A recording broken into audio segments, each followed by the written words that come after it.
በሱናውም ሰላት በፈርድ ሰላቱም በተራዊሁም በሁሉም ፋቲሃ ይደጋገማል። ስትቀራም አንተ ትደጋግመዋለና እኔ መጨረሻ አካባቢ ነው እንዴ ፋቲሃ የያዘው ሐሳብ የቁርአን መልእክት ነው እንዴት አስረዳለሁ? ፋቲሃ ሲጀምር በዑለማዎቹ የሚሉት የቁርአን መግቢያ ነው። ፋቲሃ ያንዳንዱ መጽሐፍ መግቢያ አለው።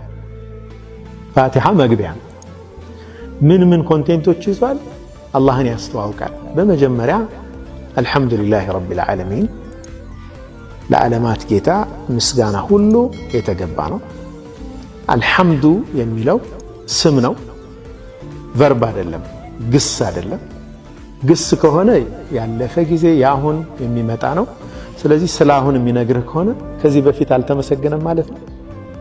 ከዚህ በኋላ ሲመሰገናል ጥያቄ ያስነሳል። ግን ስም ነው። ምስጋና የአላህ ነው። እናንተ አመሰገናችሁኝ አላመሰገናችሁኝ ወላሁ ገኒዩን ዐኒል ዓለሚን፣ አላህ የተብቃቃ ጌታ ነው፣ ምስጋና ሁሉ የእሱ ነው ብሎ ይጀምራል።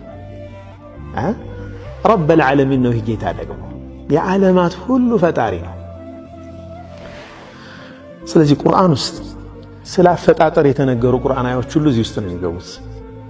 ያ ሙሐመድ ኸልቀ ሰማዋት ወልአርድ፣ እንዲህ አድርገን ፈጠር፣ እንዲህ አደረግን፣ እንዲህ አደረግን። የረበል ዓለሚን ስራዎች በሙሉ አልሐምዱሊላህ ረቢል ዓለሚን ውስጥ ተካተዋል። ይደንቀናል። እዚህ እኔ ቁርአን አያ ብትከፍት ስለ አላህ ረብነት የሚናገር በሙሉ እዚህ አያዎቹ እዚህ ውስጥ ይገባል። የሚመጡት አያዎች ሁሉ የአላህን ጌትነት ለማረጋገጥ ነው ሱብሃንአላህ የመጡት። ይሄን ሊተነትኑ ነው የመጡት። ሌሎች በጣም ግልጽ ነው። አርራህማን አርራሂም፣ ይሄ ደግሞ የአላህን ባህሪዎች የሚወክል ነው። አላህ አውሰዕ የሆነው ባህሪው አዛኝነቱ ነው። ስለዚህ የአላህ ባህሪያት በሙሉ በተጠቀሱ ቁጥር እዝነት አላቸው በውስጡ እዚህ ውስጥ ነው የሚካተቱት። ሐታ አላሁ ስብሓነሁ ወተዓላ መንሳቱ እዝነት አለበት፣ መበቀሉ እዝነት አለበት። አንስተናል፣ ከዚህ ቀደም አሁን በፊት አንስተናል። አስማኡላሂል ሑስናን ስናነሳ በእዝነቱ ውስጥ ነው ሁሉም ነገር የሚካተተው። ስለ አላህ ሲፈት፣ ስለ አላህ ባህሪ ስሞች የሚጠቀሱ ነገሮች የሱ መገለጫ የሆኑትን ነገሮች በሙሉ አርራህማን አርራሂም። ስለ ቂያማ፣ ስለ ሒሳብ፣ አላህ ፊት ቆሞ ስለ መተሳሰብ፣ የሲራጥ ጉዳይ፣ መጽሐፍን ስለ መሰጠት፣ የፍርዱ ቀን ጉዳይ በሙሉ ማሊክ የውሚዲን እዛ ውስጥ የሚካተት የውሙዲንን የሚያብራሩ ናቸው። የአላህን ማሊክነት የዛን ቀን ደግሞ ዳኝነቱን የሚገልጹ ነው። ሒሳቡ ደቂቅ ነው፣ ፈጣን ነው። ሚስቃለ ዘራ የሰራ አይቀርም፣ ኸይርም ይስራ ሸርም ይስራ አይቀርበትም። የሁሉ ቁርአን አያዎች ስለ ቂያማ የሚናገሩ፣ ስለ መሕሸር የሚናገሩ፣ ስለ መቀስቀስ አላህ ፊት ስለ መቆም፣ ስለ ሒሳብ የሚናገሩ ቁርአን አያዎች ሁሉ ማሊክ የውሚዲን ላይ ጠይብ። ሰላቱ፣ ዘካው፣ ሐጁ፣ አምልኮቶች በሙሉ ኢያከ ናዕቡዱ አንተን ብቻ እናመልካለን። አምልኮትን በሙሉ ይይዛል። የሰው ልጅ ደካማነት ወደ አላህ መጠጋቱ፣ ሰመድነቱ አላህ ወኢያከ ነስተዒን አንተን ብቻ ነው እገዛ የምንጠይቀው እዚህ ውስጥ የሚገቡ ናቸው። የአላህ የህይወት መመሪያዎች እንዲህ አድርጉ፣ እንዲህ አታድርጉ፣ ጎዳናዎቹ፣ ትክክለኛው የህይወት ስኬት በዱንያም በአኺራም ስኬት የምናገኝባቸው የህይወት መርሆች ኢህዲነ ሲራጠል ሙስተቂም ውስጥ ናቸው። ቀጥ ያለውን ጎዳና ምራን። ጠይብ ኢስላምን አላህ ሰጥቶናል። ኢህዲነ ሲራጠል ሙስተቂም ለምንድን ነው በየጊዜው የምንለው? አለስና አለ ሲራጠል ሙስተቂም እኮ ሙስሊም ያልሆኑ ወገኖችም ያነሳሉ። ያነሱ በቀናት ለዚህ መምራን ምሪት በእያንዳንዱ ህይወት ውስጥ የሚያስፈልግ ነገር ነው። የአላህ ምሪት ህይወታችን በዲሲሽን የተሞላ ነው፣ በውሳኔ የተሞላ ነው። ቤታችን ወጠን እዚህ እስከምንመጣ ድረስ ብዙ ውሳኔዎች ያሳልፋል። መኪናችን ስንነዳ ውሳኔ ላይ ነው። ቤት አቅጣጫ ነው የሚሄደው። በምንሰራቸው ፕሮጀክቶቻችን ውሳኔ ላይ ነው። የአላህ ሂዳያ ሲጨመር ብቻ ነው ትክክለኛውን ነገር ልታገኘው የምትችል። ትንሽ ዳይቨርት ካደረግ ሄዳል፣ ፕሮጀክት ፌል ያደርጋል፣ ህይወትህ አደጋ ላይ ሊወድቅ ይችላል። የአላህ ሂዳያ የአላህ ምሪት በእያንዳንዱ ተፋሲል ጉዳያችን ላይ ያስፈልግ፣ በዝርዝር ህይወታችን ውስጥ ያስፈልገናል።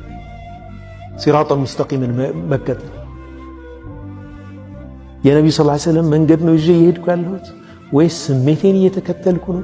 ንያዬ ምን ይመስላል? ለአላህ ብዬ እየሰራሁት ያለሁት ወይስ ኸይር እንኳን እየሰራህ አላህ ሱብሓነሁ ወተዓላ ሲመራህ እንጂ ወደ ጥፋት ልታመራ ትችላለህ። በኸይር ስም ማለት ነው። ቢስሚል ዲን ገይባ ይል በዲን ስም ሀሜት ይል በዲን ስም ጥላቻ ይል አላህ ብዬ ነው የምጠላህ።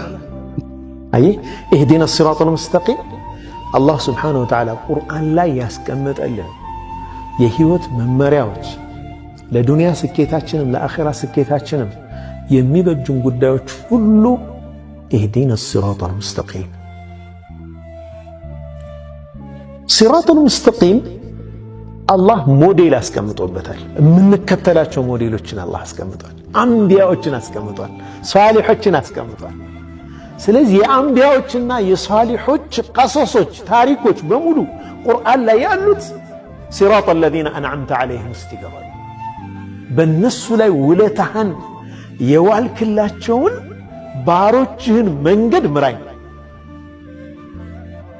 ሙሳ፣ ዒሳ፣ ዘከርያ፣ የሕያ፣ ኢልያስ፣ አዩብ፣ ዳውድ አነቢይ ዓለይሂ ሰላቱ ወሰላም ሁሉም ታሪካቸው ቁርአን ላይ ሲጠቀስ ሲራጠል ለዚነ አንዐምተ ዐለይሂም ነው ማሰብ የሚኖርብህ።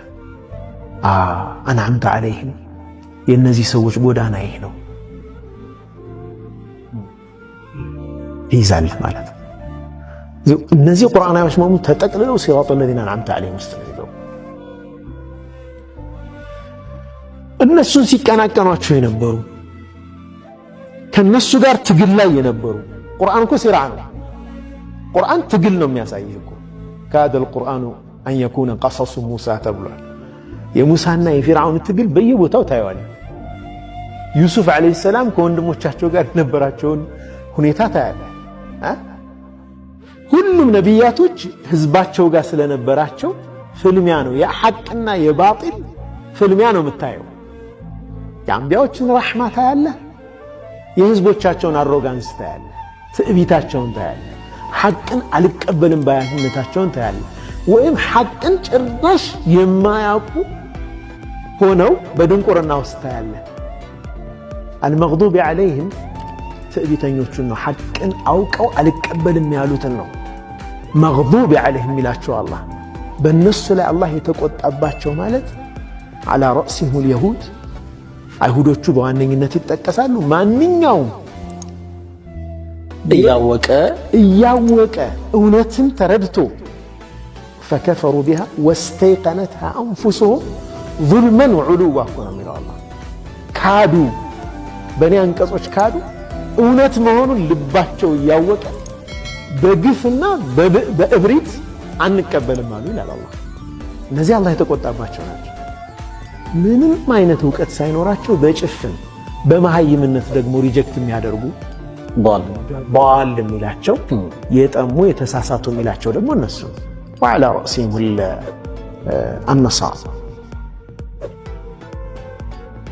ስለዚህ ቁርአን ላይ የቀረ ነገር የለም። የአንቢያዎቹ ተቃራኒ ሶፍ ላይ ተሰልፈው ያሉት ታሪኮች በሙሉ የነ ፊርዓውን፣ የነ ሃማን፣ የነ ቃሩን፣ የነ አቢ ለሃብ ሰበበ ንዙላቸው የሚታወቅ የነ አብዱላህ ብን ኡበይ ብን ሰሉል፣ የነ አቡ ጀህል እነዚህ በሙሉ ደግሞ አልመግዱብ ዐለይሂም ወለዷሊን ውስጥ ይገባሉ። መግዱብ ዐለይሂም ናቸው ወይም ዷል ናቸው፣ ከሁለቱ ውጭ አይደለም። ስለዚህ እያንዳንዱን የቁርአን ክፍል ኮንቴንት ዋይዝ ስታጠናው ደጋግመን ቁርአንን ስንቀራ የሚታየን ይሄ እዚህኛው አያ ላይ ይገባል፣ ይሄ እዚህ አያ ላይ ይገባል።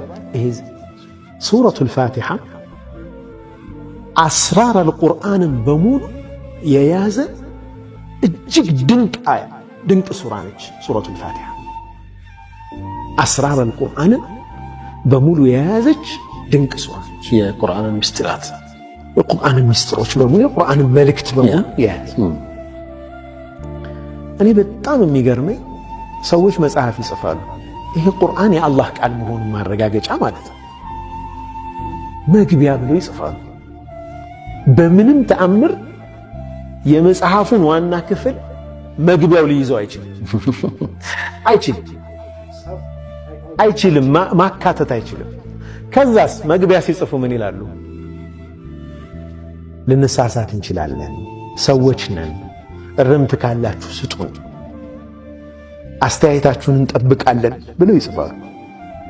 ምክንያቱም የሰው ልጅ አንድም መጽሐፍ ጽፎ በሚቀጥለው ቀን ያ ለይተኒ እችን ነገር በዚች ቃል ብቀይራት ኖሮ እችን ነገር ደግሞ እንዲህ ባደርጋት ይህን ቃል ባወጣው ይህንን ሐሳብ ትቼ በዚህ ብተካው የማይል ጸሐፊ የለም ብለዋል። ኑቅሳን ጉድለት የሰው ልጅ ባህሪ ስለሆነ ማለት ነው። ቁርአን ኢህዲና ሲራጡል ሙስተቂም ቀጥተኛውን መንገድ ምራን ብለን ስንጠይቀው አሊፍ ላም ሚም ዛሊከል ኪታብ ያው አሊፍ ላም ሚም ሐርፎች ናቸው። እናንተ አረበኛ በምትናገሩባቸው ሐርፎች የተዋቀረ ግን በእነዚህ ሐርፎች ተጠቅማችሁ አምሳያውን ልታመጡበት የማትችሉትን ቁርአን ዛሊከል ኪታብ ይኸው መመሪያው ላ ረይበ ፊህ ላ ረይበ ፊህ በጣም ይደንቅ ነው። ፍጹም ደግሞ እውነት የሆነና ጥርጣሬ የሌለበት አላሁ